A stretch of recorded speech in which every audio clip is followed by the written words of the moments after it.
Welcome to the Security Nexus Deep Dive. Before we jump into today's topic, I want to quickly mention that you should absolutely go visit thesecuritynexus.net.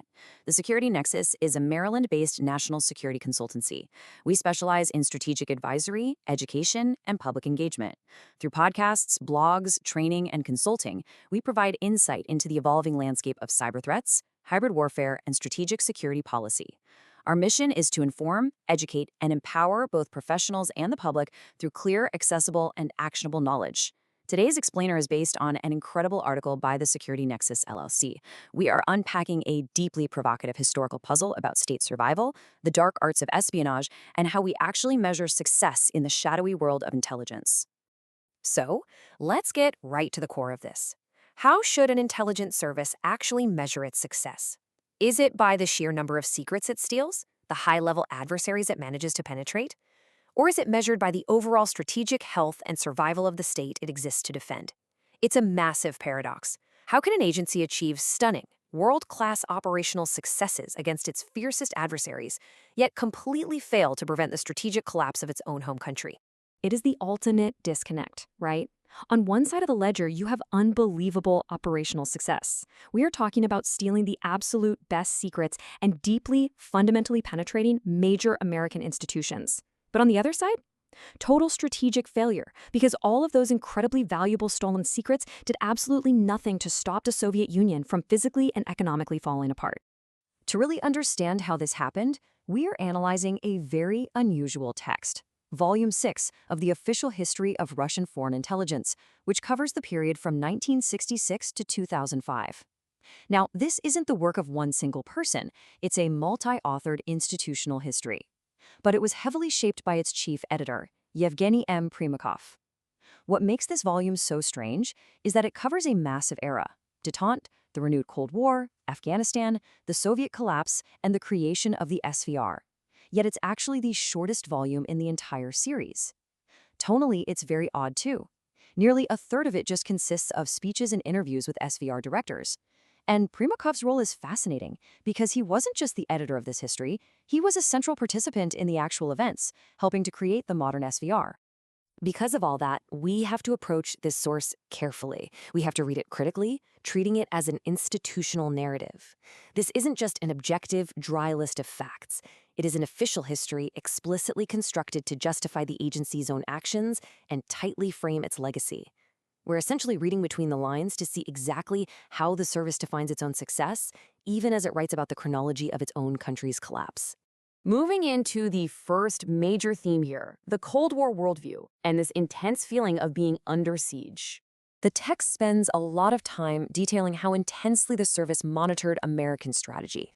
They claim to have been tracking everything, from NSC-68, the early U.S. blueprint for the Cold War, to the Reagan administration's economic squeeze outlined in NSDD-75, right down to SIOP-6, which contained highly detailed U.S. nuclear strike plans. They even paid close attention to the CIA's assessments of Soviet hard currency shortages and declining energy revenues.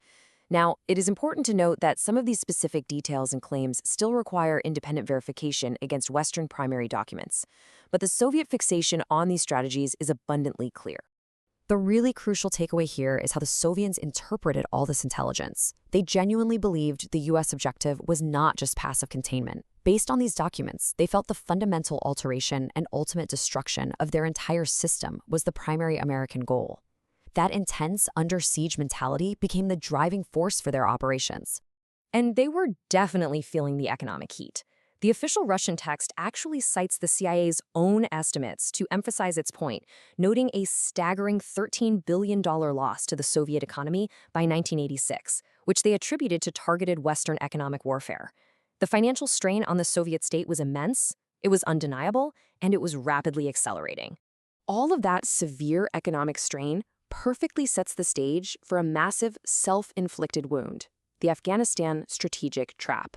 Volume 6 provides a highly unusual, anonymous eyewitness reckoning from an intelligence officer on the ground in Afghanistan. We don't know the author's name, but the account is incredibly detailed. They meticulously planned the tactical overthrow of Hafizullah Amin, culminating in a flawless storming of his palace in December 1979. These operations were so sensitive, they even included the deliberate destruction of operational records. But as we know, that single tactical win instantly triggered a prolonged, decade-long strategic catastrophe. And the history acknowledges this with a striking quote: "All our sacrifices in Afghanistan, alas, were in vain." It is a really rare moment of institutional candor within an official document. The text is openly acknowledging the tragic reality that despite incredible operational planning, tradecraft, and bravery, the Afghan campaign ultimately drained the nation's lifeblood for absolutely zero strategic gain. The history even goes so far as to reveal that there were clear warnings from senior Soviet military officers at the time. They warned that by occupying the country, the Soviet army was effectively fighting the Afghan people themselves. This meant victory was impossible, making it an unwinnable catastrophe that would only fatally worsen the Soviet state's already crippling internal crisis. This monument at the SVR headquarters in Yasenevo solemnly reflects the heavy human cost of those operations. It serves to anchor what could otherwise just be a dry bureaucratic history in gritty human sacrifice, honoring those who died carrying out orders in a war that the text itself openly admits was a complete strategic failure. So, this brings us to the climax of the paradox: winning battles while losing the state. How did they continue to win massive intelligence battles while the state completely crumbled around them? Well, despite absolute economic ruin at home, Soviet intelligence executed breathtaking penetrations of Western institutions. The provocative idea here is that the service essentially measured its success by the damage it inflicted on the other side. They cultivated master spies like Aldrich Ames and Edward Lee Howard in the CIA, Robert Hanssen in the FBI, and assets like Glenn Michael Souther and the Walker spy ring in the U.S. Navy. And, incredibly, assets like Ames and Hanssen actually continued spying right across the collapse of the Soviet Union itself. And here is that ultimate disconnect staring us right in the face. Unprecedented, world-class intelligence collection on the left, complete political and economic disintegration on the right. These massive tactical and operational successes did absolutely nothing to prevent economic decline, political disintegration, or the strategic overextension of the state.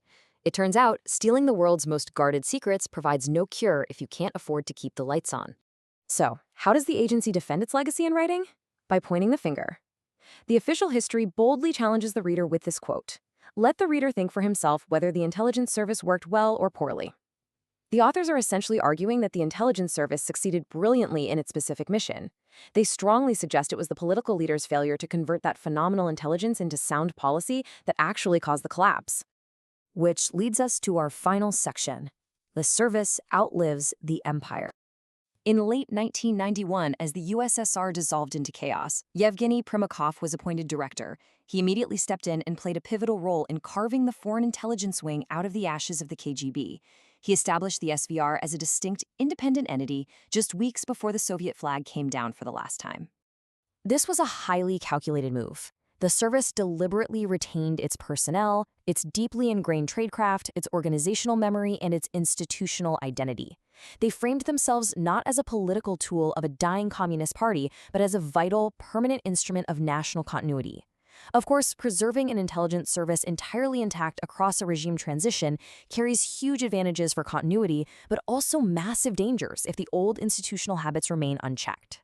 The emblem of the modern SVR perfectly captures this enduring legacy. When you look at the broader context of the entire 6-volume history series, you see a service that always relied on ideological recruitment as a massive advantage, but constantly suffered from self-inflicted damage through purges, factional struggles, and politically imposed reorganizations. The SVR we see today views its survival across a total regime transition as the ultimate proof of its enduring necessity. The host state died, but the service lived on. We'll leave you with this final, provocative thought to ponder. We've clearly seen that brilliant tactical espionage doesn't guarantee strategic survival. So if the best intelligence collection in the world cannot save a state from collapse, what is the true value of that intelligence if leaders can't convert it into sound policy? It really makes you rethink how we measure victory in the spy war. Thank you so much for joining us on this explainer. Be sure to visit thesecuritynexus.net for more insights, and keep questioning the history behind the headlines.